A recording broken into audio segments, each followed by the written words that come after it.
बिस्मिल्लाहिर्रहमानिर्रहीम, अस्सलाम वालेकुम। मैं अमेरिका से उस्मान एक बार फिर से एक नई वीडियो के साथ आपके सामने हाजिर हूँ। अच्छा, एक भाई ने मुझसे पूछा है कि यार मेरे पास बैंक स्टेटमेंट भी नहीं है, ज़्यादा पैसे भी नहीं है, मैं एक मुतवसत तबके से मेरा ताल्लुक है, लेकिन मैं यूएस आना चाहता हूँ। बताएं कि सबसे आसान तरीन तरीका क्या हो सकता है ना। तो मैंने कहा चले मैं एक वीडियो बनाता हूँ इसके ऊपर, उन भाई को जवाब भी मिल जाएगा और बाकी उन लोगों को भी जवाब मिल जाएगा जो इस बारे में यूएस आना चाहते हैं या इस बारे में कुछ भी इंफॉर्मेशन लेना चाहते हैं। तो इससे आसान वीज़ा आपको नहीं मिलेगा पूरी दुनिया में।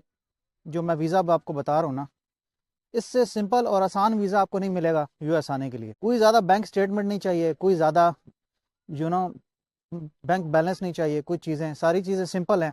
ठीक है, ये यूएस आने का सबसे जो सिंपल तरीन तरीका है ना, आसान तरीन तरीका, ठीक है, एक आम आदमी के लिए, वो है जी विजिट वीज़ा।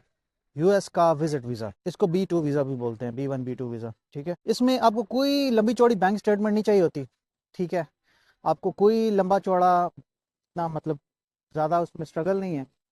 सिर्फ और सिर्फ आप वेबसाइट पे खुद अप्लाई कर सकते हैं, किसी एजेंट को अप्लाई करने की ज़रूरत नहीं होती, कोई एजेंट नहीं चाहिए आपको ये वीज़ा अप्लाई करने के लिए, आप खुद अपने घर बैठे कर सकते हैं ऑनलाइन। ठीक है, करना आपने सिर्फ और सिर्फ ये है कि आपने जो यूएस एम्बेसी है ना आपके मुल्क में जिसमें आप रहते हैं, उसकी वेबसाइट पे जाना है और वहाँ जाके B1 B2 कैटेगरी के वीज़ा को अप्लाई करना है।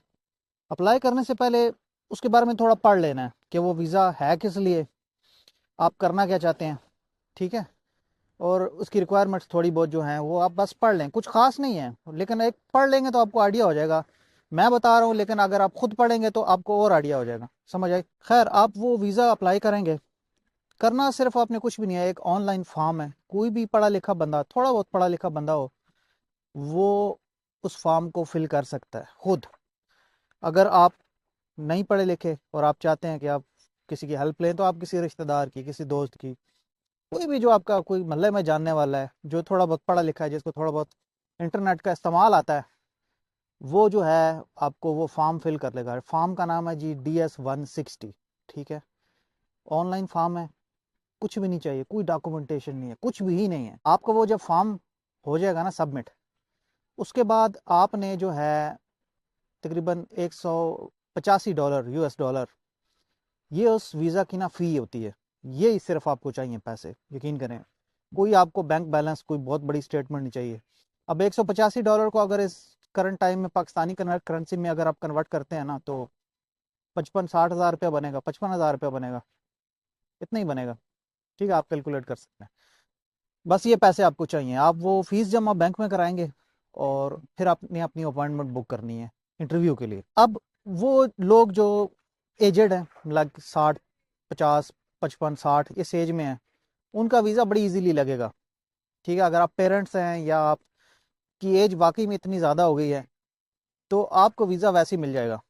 अब मसला है जी यंग लोगों का, कि वो अपॉइंटमेंट बुक करेंगे, इंटरव्यू में जाएंगे, और क्योंकि यंग लोगों को, उनको एम्बेसी में ये लगता है कि ये वहाँ जाएगा, वहाँ से ये गायब हो जाएगा, वापस नहीं आएगा। ठीक है, क्योंकि हमारा मुल्क जो है इतना स्ट्रांग नहीं है इकोनॉमिकली, तो ये उसका एक जो रीज़न होता है जिसकी वजह से कहते हैं कि आपकी टाई स्ट्रांग नहीं है आपकी कंट्री से, और यही वजह है वो आपको वीज़ा जो है नहीं देते, आपका वीज़ा रिजेक्ट हो जाता है। ठीक है, अब करना क्या है आपने आपने अगर आप एक यंग आदमी हैं, 40 से नीचे नीचे आपकी उम्र है और आप चाहते हैं कि आप यहाँ पे आएँ, आपने ना बड़ी स्ट्रांग रीज़न ढूंढनी है अमेरिका आने की। और घूमने से ज़्यादा स्ट्रांग रीज़न मेरे ख्याल में कोई मिलेगा भी नहीं आपको, कि मैं विजिटर हूँ, मैं एंटरटेनमेंट के लिए वहाँ जाना चाहता हूँ। अब उसको आप स्ट्रांग कैसे करेंगे, ये भी एक आर्ट है। ठीक है, आपने करना ये है कि आपने बड़े अच्छे से कंप्यूटर पे बैठना है और एक ट्रैवल प्लान बनाना है, बड़ा स्ट्रांग सा, बड़ा रियलिस्टिक सा। और आपने सारा विजिट करना है कि कौन सी कंट्री, मतलब यूएस में कौन सी स्टेट है जहाँ पे विजिटिंग प्लेसेस हैं, जहाँ पे दुनिया सारी आती है। ठीक है, मिसाल के तौर पे मैं एग्जांपल देता हूँ, पूरी दुनिया यहाँ अमेरिका आती है तो वो न्यूयॉर्क टाइम स्क्वायर पे जाना चाहती है, एक फेमस पॉइंट है पूरी दुनिया में।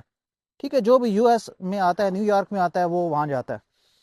इसी तरह डिज्नीलैंड है यहाँ पे, एक बहुत फेमस है, लोग आते हैं और वहाँ उसको विजिट करते हैं।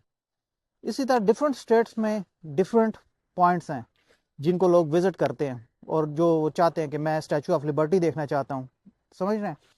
आपने पूरी एक लिस्ट बनानी है और बड़ा रियलिस्टिक सा 15-20 दिन का जो आपका स्टे है, आपने उसका प्लान बनाना है कि मैंने इतने इतने दिन यहाँ रुकूंगा, ये मेरा होटल है, यहाँ मैंने 3 दिन रुकना है, यहाँ मैंने 2 दिन रुकना है, 4 दिन मैंने यहाँ रुकना है, और ये मेरा पूरा प्लान है। जब वो चीज़ क्लियर होगी ना, क्योंकि देखिए जब आप रियल कुछ काम करते हैं ना तो आप बड़ी माइन्यूट डिटेल का भी ख्याल रखते हैं, और यही चीज़ वो जज करते हैं कि अगर ये वाकई में जाना चाह रहा है तो उसने हर चीज़ बड़ी डीपली स्टडी की होगी ना। ऐसे आप तो उठ के मुंह उठा के नहीं आ जाएंगे, समझ आए, आप पूरी तैयारी के साथ आएंगे, ऐसा है ना। अच्छा रही बात, अब वो देखेंगे कि आप फाइनेंशियली आपके इतने स्ट्रांग नहीं है, मतलब ये चीज़ भी मैटर करती है।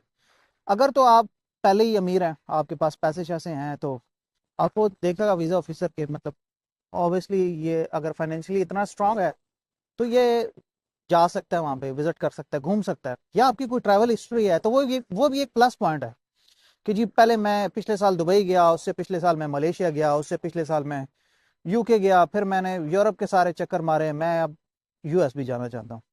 तो उन लोगों के लिए भी एक प्लस पॉइंट है ये, ठीक है। मसला उनका होता है जिन्होंने कुछ भी, जो कहीं भी नहीं गए। अब उसमें ये होता है कि आप फिर जो है ना थोड़ा बहुत अपना प्रोफाइल को इतना स्ट्रांग बताएं ना, दिखाएं कि उनको लगे कि हाँ ये रीजनेबल है, ये पता मतलब इस काबल है कि वहाँ जा सकता है, ठीक है।